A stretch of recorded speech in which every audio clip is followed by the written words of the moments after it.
करीब हमेशा बैठते हैं और दो चार लोग आएंगे। हाँ। और फिर हम लोग एक आध घंटा गपशप करते हैं, पॉलिटिकल बातचीत करते हैं। हाँ। तो अच्छा लगता है। अच्छा। घर में बैठना तो हमको अच्छा नहीं लगता, चाहे शिक्षा के क्षेत्र में हो, बिजली के क्षेत्र में हो, सड़क के क्षेत्र में हो, हर क्षेत्रों में समुचित विकास हुआ है। तो हम समझते हैं कि यहाँ चुनाव में कोई परेशानी नहीं होगी। हम अपने पीरियड में जो भी काम किया हम उससे संतुष्ट हैं। बहुत सारे काम हुए, खास करके शिक्षा में जो क्रांति आई, लड़कियां जो घर से बाहर निकली और विभिन्न योजनाओं के माध्यम से उसको आकर्षित किया गया, तो ये सब मेरे ही समय में हुआ था। हाँ, पार्टी के लिए जहाँ तक संभव होगा सब जगह जाएंगे और एनडीए को जिताने का प्रयास करेंगे। नमस्कार, मैं हूं देवांशु, आप देख रहे हैं न्यूज़ 47। शाम का वक्त है और इस वक्त हम पटना के कौटिल्य नगर में हैं और यहाँ पर हम जो यहाँ इसी पूरा जो मोहल्ला है, पूरा जो इलाका है वो नेताओं का इलाका है। सब लोग जानते हैं जो कि पटना में रहते हैं। शाम का वक्त जब हम यहाँ से गुजर रहे थे तो देखा कि पूर्व शिक्षा मंत्री कृष्ण नंदन वर्मा जो है वो इस तरीके से बिल्कुल बैठे हुए हैं। तो हमने सोचा कि छोटी सी बातचीत जो है, वो गपशप जो है वो कर लेते हैं। कृष्ण नंदन वर्मा जी, आप इस तरीके से बैठे हुए हैं, क्या अब तो 4-5 महीने बाद चुनाव भी है, क्या सोच रहे हैं? देखिए, अभी तो चुनाव में वक्त है और पार्टियों को अपना अपना किस तरह से सीट एडजस्टमेंट होगा, किसको कितनी सीटें मिलेगी, ये सब पर लोग विचार कर रहे हैं।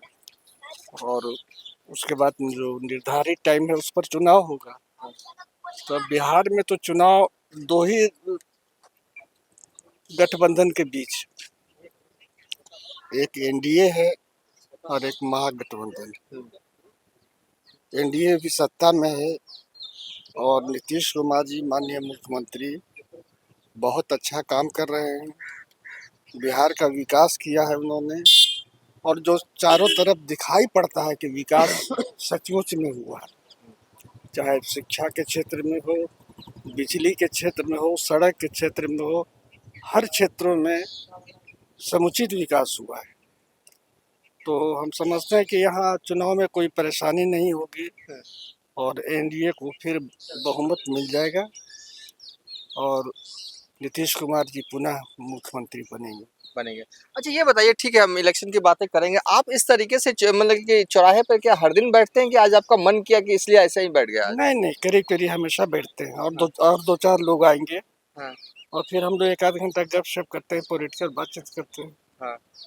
तो अच्छा लगता है। अच्छा। घर में बैठना तो हमको अच्छा नहीं लगता। अच्छा, ये बताइए कि आप, मुझे लगता है कि 2015 के बाद से शिक्षा मंत्री थे, तो उस वक्त इतना महत्वपूर्ण विभाग आप बिहार में संभालते थे। मैं कई ऐसे जलसों में गया हूँ जहाँ पे एक बार मुस्लिम का कार्यक्रम था, उर्दू शेर व शायरी आप खूब करते हैं, मैंने देखा था प्रोग्राम में। उस वक्त मुझे याद आया विधानसभा में भी करते थे। हाँ, विधानसभा में भी, हाँ हाँ बिल्कुल, विधानसभा में भी करते थे वो वक्त। और ये अभी एक ऐसा वक्त लग रहा है ना मुझे कि जैसे कि आप रिटायर्ड कर गए, तो क्या वो वक्त कितना खलता है आपको? खलेगा क्या, ये तो प्रकृति का नियम है। हाँ। आदमी आता है, सत्ता में रहता है, फिर चला जाता है, फिर दूसरे आते हैं, तो ये सिलसिला चलता है। इसमें किसी तरह की कोई नयापन नहीं है। हम लोग तो ये सब देख चुके हैं, इसलिए कोई परेशानी नहीं है। एक सवाल है कि जब आप शिक्षा मंत्री थे, आज चूंकि आप सड़क किनारे, रोड किनारे बैठे हुए हैं, आपको लगता है कि बतौर जब आप शिक्षा मंत्री थे कोई ऐसा काम रह गया है जो आपने किया नहीं उस वक्त, या लगता है कि आपने जो किया उससे आप संतुष्ट हैं? हम अपने पीरियड में जो भी काम किया हम उससे संतुष्ट हैं। बहुत सारे काम हुए, खास करके शिक्षा में जो क्रांति आई, लड़कियां जो घर से बाहर निकली और विभिन्न योजनाओं के माध्यम से उसको आकर्षित किया गया, तो ये सब मेरे ही समय में हुआ था। और सरकारी विद्यालयों में निजी विद्यालयों से ज़्यादा लड़के और लड़कियां आने लगी और साइकिल योजना की वजह से, चाहे और कई योजना, पोशाक योजना, स्टाइपेंड योजना, इस सब की वजह से सरकारी विद्यालयों में की स्थिति में बहुत सुधार हुआ और पढ़ाई भी अच्छी होने लगी। शिक्षकों की बहाली भी हुई, अभी भी हो रही है। तो कुल मिला के शिक्षा के क्षेत्र में उल्लेखनीय काम हुआ था और हम सोचते हैं कि हमारे बाद भी ये काम हो रहा है और ज़्यादा हो रहा है। तो शिक्षा के क्षेत्र में बहुत अच्छा काम हुआ हमारे टाइम में। आपको लगता है कि साल 2020 में आपके साथ कहीं ना कहीं पार्टी ने सही नहीं किया? नहीं, 20 में तो हम चुनाव लड़े ही, हाँ। लेकिन अब उसमें एलजेपी के आगे चिराग पासवान का कैंडिडेट, उन्होंने वोट काट लिया और हमारे जैसे कई लोग हार गए।